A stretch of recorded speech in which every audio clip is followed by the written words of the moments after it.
Assembly and public order act ہے 2024 کا، جس کے تحت اسلام آباد کے حدود میں احتجاج کی پروہیبیشن افیکٹولی پلیس کر دی گئی ہے. اسلام آباد ہائی کورٹ میں یہ قانون عورت مارچ اسلام آباد نے چیلنج کیا ہے. آج اس کی پہلی سماعت ہوئی ہے.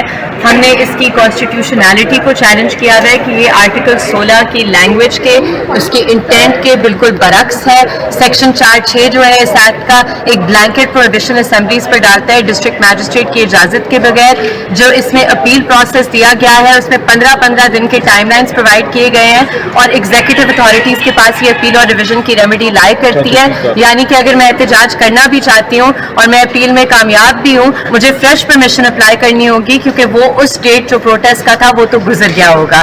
ہم نے یہ بات بھی ریز کی کہ جو آئینی حقوق ہیں رائٹ ٹو پروٹیسٹ، اور اس کے علاوہ ان پہ صرف ریزنیبل ریسٹرکشنز امپوز کی جا سکتی ہیں، اور وہ ریزنیبلٹی کی اسیسمنٹ ہم کس طرح کریں گے. جو سپریم کورٹ اور کانسٹیٹیوشنل کورٹس کی ججمنٹس ہیں جو کہتی ہیں نمبر 1 کہ آپ آئین میں ترامیم نہیں لا سکتے آرڈنری لیجسلیشن کے ذریعے، جو کہ یہ کرنے کی کوشش کریں اس قانون کے تھرو.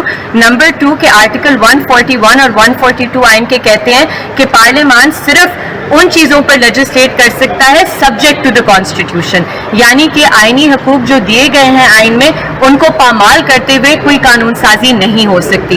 اب اس میں نوٹس کیا گیا ہے فیڈرل گورنمنٹ کو تھرو کیبنٹ ڈویژن، لا منسٹری کو اور اٹارنی جنرل صاحب کو، کیونکہ قانون کی کانسٹیٹیوشنالٹی کو چیلنج ہوا ہے.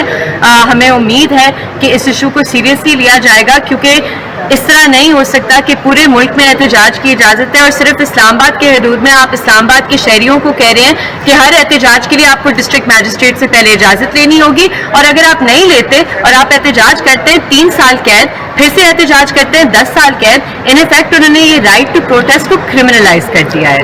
اس وقت پارلیمنٹ قانون سازی کر رہی ہے اور عدلیہ کے حکم کو بھی نہیں مانا جا رہا، تو آنے والے دنوں میں مقننہ اور عدلیہ آمنے سامنے آپ کو نظر آ رہی ہیں کہ عدلیہ کے فیصلوں کو بھی امپلیمنٹیشن نہیں ہو رہی؟ دیکھیں یہ بات آئی بلیو کل ایک ٹی وی ٹاک شو پہ بھی ہوئی تھی، جہاں سلمان اکرم راجہ صاحب نے کہا تھا کہ آئین کلیئرلی کہتا ہے کہ سپریم کورٹ کے جو فیصلے ہیں ان کو ایگزیکٹو اتھارٹیز کی ذمہ داری ہے انہیں امپلیمنٹ کرنا. لہٰذا اگر ایگزیکٹو اپنے کام یا اپنی ذمہ داری نہیں فلفل کری تو ان کے خلاف عدالت کو کانسیکوینسز انشور کرنے ہوں گے. ایسا نہیں ہو سکتا کہ ادھر فار ایگزامپل ابھی ریسنٹلی جس طرح ہوا ہے کہ احتجاج کی اجازت دی جاتی ہے، جب احتجاج کرنے جاتے ہیں NOC کینسل ہو جاتا ہے، ادھر کنٹمپٹ میں لوگ آ رہے ہوتے ہیں.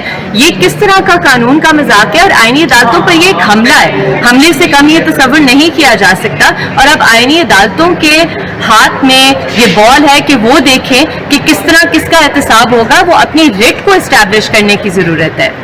اچھا، یہ سوال میڈم عام طور پہ اٹھتا ہے کہ جو قانون سازی گورنمنٹ نے پارلیمنٹ نے کی، اب عورت مارچ کے تھرو اپنے یہ دائرہ انسانی بنیادی حقوق کے کیسز لڑتی ہیں، لیکن یہ جو سوال اگر اٹھے کہ عورت مارچ کو یہ ضرورت کیوں پیش آئی؟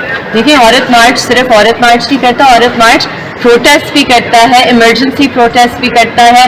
اگر کوئی گینگ ریپ کی جس طرح ادھر واقعات F9 پارٹ میں ہوئے ہیں، کوئی اور اس طرح کا کرائم ہوتا ہے، ایون کہ آرڈنری جو سٹیزنز ہیں یہ ان کے حقوق کے لیے آئے ہوئے اس عدالت میں. پبلک انٹرسٹ لٹیگیشن ہے. مثلاً کوئی غریب بندہ اگر پیٹرول پرائس میں ہائیک ہو جائے تو وہ لوگ اکٹھے ہو کر اب احتجاج نہیں کر سکتے. 48 آورز کا منیمم ایک ٹائم لمٹ امپوز کیا گیا ہے. تو میں تو سمجھتی ہوں کہ یہ عورت مارچ کی بہت بڑی کنٹریبیوشن ہے رائٹ ٹو اسمبلی کی، کہ انہوں نے یہ قدم اٹھایا اور وہ اس عدالت میں آئی ہے اس قانون کو چیلنج کرتے ہوئے.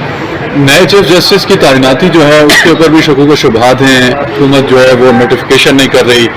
آپ اس سلسلے کو کیسے دیکھتی ہیں؟ دیکھیں میں اسی طرح دیکھتی ہوں کہ ہمارا اس وقت جو آئینی عدالتوں پر اور جو سپریم کورٹ پر ایک حملہ ہو رہا ہے، یہ جو آئینی ترامیم کی بھی بات کی جا رہی ہے، یہ کیوں لا رہے ہیں؟ آپ دیکھیں اس میں کیا کانٹینٹ ہے. نمبر 1 وہ کہہ رہے ہیں کہ حب سے بھیجا کی وہ درخواستوں کو ہائی کورٹس میں کل کرنا چاہ رہے ہیں ایک طرف سے، کیونکہ آپ کہہ رہے ہیں کہ اگر نیشنل سیکیورٹی کا ایشو ہو یا ریلیٹڈ ٹو آرمڈ فورسز ہو تو یہ کورٹس کچھ بھی نہیں کر سکتی. مطلب ہے آپ کو پریشر فیل ہوا ہے ان اغوا کاروں کو کہ آئینی عدالتیں اس ایشو کو، جبری گمشدگیوں کو سیریسلی لے رہی ہیں. مزید اس کے آپ کہہ رہے ہیں کہ جی ایک فیڈرل کانسٹیٹیوشنل کورٹ بننا چاہیے.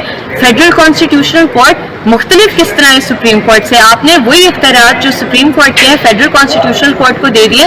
اس سے کیا ہوگا؟ صرف آپ کنفیوژن پیدا کر رہے ہیں. اور یہ جو ایک میلیفائڈ انٹینٹ نظر آ رہی ہے، بدنیتی نظر آ رہی ہے کہ آپ یہ کوشش کر رہے ہیں کہ کیونکہ سپریم کورٹ میں آپ کو کچھ ججز پسند نہیں یا وہ آپ کے اپنی پسند کے مطابق فیصلے نہیں دے رہے تو you struck the Supreme Court of its powers. یہی یہ کرنا چاہ رہے ہیں. میڈم آپ کہہ رہی ہیں کہ عدلیہ عینی عدالتوں کے اوپر ذمہ داری بنتی ہے، لیکن ہم یہاں یہ دیکھ رہے ہیں کہ ججز بھی تقسیم ہے. جیسا کہ پریکٹس اینڈ پروسیجر کی آرڈیننس جاری ہوا تو ابھی اس کی صحیح خشک نہیں ہوئی تھی، لیکن چیف جسٹس نے اس کے اوپر امپلیمنٹیشن کر کے ساتھی ججز کو اس سے نکال دیا. تو جب ججز بھی متفق نہیں ہوں گے تو کیسے عدالتیں پھر اپنے فیصلے کو امپلیمنٹیشن کرائیں گے؟ دیکھیں میں صرف اتنا اس بات پہ کہوں گی کہ عدلیہ میں جو بیٹھے ہوئے ہیں انہیں متحد ہونے کا وقت ہے. انہیں ٹولز نہیں بننا چاہیے سیکورٹی اسٹیبلشمنٹ کے لیے، ان کے استعمال میں نہیں آنا چاہیے، کیونکہ یہ جو حملے ہماری آئین اور آئینی عدالتوں پہ کیے جا رہے ہیں یہ ہمارے بحیثیت سٹیزنز، ہمارے بنیادی انسانی حقوق متاثر ہوتے ہیں اس سے. لہٰذا انہیں اپنی جو اوتھس ہیں انہیں اچھی طرح پڑھنا چاہیے اور ان اوتھس کے مطابق فنکشن کرنا چاہیے. شکریہ.